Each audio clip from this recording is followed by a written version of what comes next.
Now, today you're saying something specific, that you'd want people with ADHD, mild depression or anxiety to stop getting Motability cars. That's where you can get subsidised vehicles. How many people would that affect?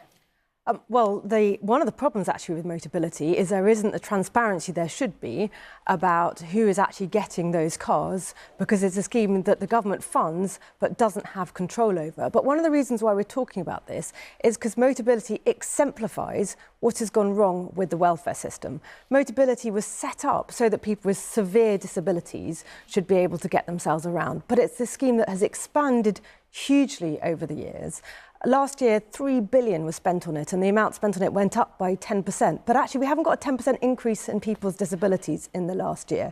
So we're saying something like Motability should go back to what it's intended for, helping people with severe disabilities, not, for instance, whether it's tennis elbow, acne, or, as just said, ADHD, as reasons for getting a free Motability car funded by the taxpayer. And I should say, and this is one of the things that's become so unfair about our benefit system, you've got people who are paying taxes, funding these cars, who can't even afford a car themselves, to see somebody else getting one. That's very unfair. But you can't tell us how many people would be affected, though, by the change you want to make. Well, as I say, actually, this is part of the bigger reforms that we want to do for the welfare system.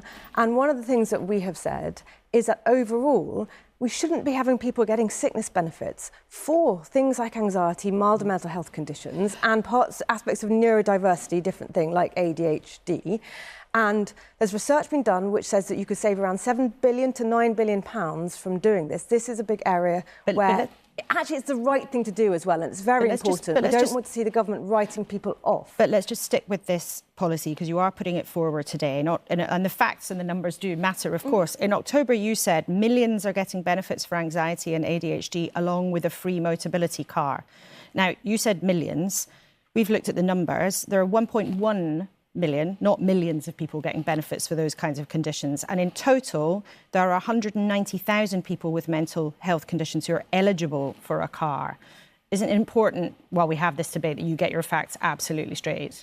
So, yes, and I know, and I was making a general point about the problem that we have with very large numbers of people getting benefits, as I said, for things that actually people would be better off in work. And as we know, the evidence tells us that actually often with a milder mental health problem or something neurodiversity like ADHD, you can be working and you would be better off in work. But in terms of the impression that you're giving politically, if you say millions of people are getting a free car and actually it's less than 200,000, isn't that pretty misleading? So I think what I'm expressing is the frustration that people feel with our welfare system at the moment and with the way the country is, where you've got people who are working as hard as they can, whether they're working double shifts, they're trying to pay the bills, and they're just seeing their taxes going up, and they don't feel that the government has a grip on this, and they are right about that.